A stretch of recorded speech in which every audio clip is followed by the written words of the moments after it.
माँ बाप अपने बच्चों को पालते हैं, उनकी ज़रूरतें पूरे करने के लिए दिन रात एक कर देते हैं। बाप सारा दिन मेहनत करता है, माँ सारा दिन काम करती है, लेकिन एट द एंड हमारे बच्चे अगर हमसे ये कहे मामा आपने तो हमें समझने की कोशिश नहीं की और पापा आपको भी फुर्सत नहीं थी। इसी तरह बचपन की दोस्तियाँ होती हैं, हम बचपन के कज़न होते हैं, दोस्त होते हैं, दूसरे के काम आते हैं और एक दूसरे के साथ बड़े होते हैं, जवान होते हैं, और लेकिन जब एक दूसरे पे कोई डिप्रेशन फेस आ गया, कोई अनकंफर्टेबल फीलिंग से गुजर रहा है, तो हम उसके काम नहीं आ सकते, उसकी इमोशंस को, उसके फीलिंग को समझ नहीं पाते। तो ये सारा इतना जो टाइम साथ गुजारा है उसका क्या फ़ायदा कि जब हम उसके मुश्किल वक्त में, जब उसको सहारे की ज़रूरत थी इमोशनल, हम उसको वो इमोशनल सपोर्ट नहीं दे सके। इसी तरह मियाँ बीवी होते हैं, वो इतनी ज़िंदगी का एक लम्हा साथ गुजारते हैं, लेकिन एक दूसरे को अंडरस्टैंड नहीं कर पाते, दूसरे के इमोशंस का, एक दूसरे की फीलिंग्स का एहतराम नहीं करते। तो क्या इसी तरह सारी ज़िंदगी वो उनमें चूं चना लड़ाई झगड़ा चलता रहता है।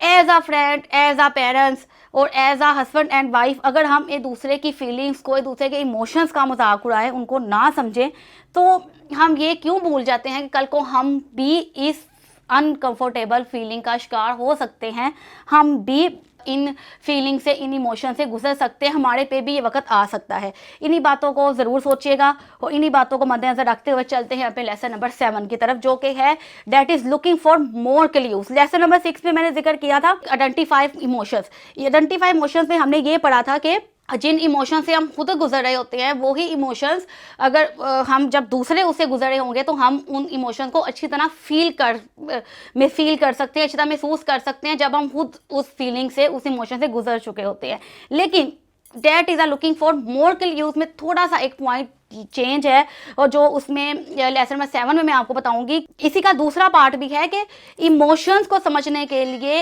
एक सिचुएशनल और एक फिजिकल इन्वायरमेंट भी बहुत ज़रूरी होता है, जो आप यही समझ लें कि लेसन नंबर 6 का पार्ट 2 है। इस लेसन में, इस पार्ट में मैं ये बताना चाहूँगी कि जब हम किसी के इमोशंस को समझते हैं तो हमें सिचुएशनल को भी और उसके साथ फिजिकल इन्वायरमेंट को भी समझना पड़ता है। जैसे फॉर एग्जांपल, जैसे एक छोटे बच्चे हैं, वो बड़े हुए तो कहते हैं मेरी मामा बिल्कुल गुस्सा नहीं करती, बच्चों के ज़हन में यही है। लेकिन बाद से बच्चों ने देखा है कि उनकी मामा गुस्सा कर रही हैं, तो वो क्यों गुस्सा कर रही थी, उन्होंने, बच्चों ने कभी अपनी मामा को गुस्सा करते हुए नहीं देखा था, लेकिन सिचुएशन क्या थी, बच्चों ने मामा को मिलकर इतना तंग किया, इतना उन्होंने इस तरह की सिचुएशन बना दी, इतना गंद, इतना खिलाड़ा, और इतनी मामा की खुद भी तबीयत नहीं ठीक थी कि मामा के पास गुस्सा करने के अलावा और कोई हल नहीं था। इसी तरह मेरी एक फ्रेंड है, मैं उसके साथ बचपन में बहुत ज़्यादा उसके साथ ही मैं पली बड़ी हूँ, मेरे साथ हमने इकट्ठा काफ़ी टाइम गुजारा है, हमने इकट्ठा मैट्रिक किया। लेकिन जब मैं क्लास में एंटर हुई तो वो बहुत ज़्यादा शाउट कर रही थी, जी ये क्या हो, मैंने तो उसको कभी इस तरह नहीं देखा, कभी बहुत गुस्से में भी इस तरह नहीं शाउट करती। लेकिन क्लास में सब बच्चे उसको इतना ज़्यादा तंग कर रहे थे, किसी बात पे, उसकी किसी बात का मजाक बना के उसको इतना तंग कर रहे थे, इतना टॉर्चर दिया, तो वो सिचुएशन ही ऐसी थी कि वो बेचारी एट द एंड शाउट करना शुरू हो गई। इसे हम कहेंगे सिचुएशन,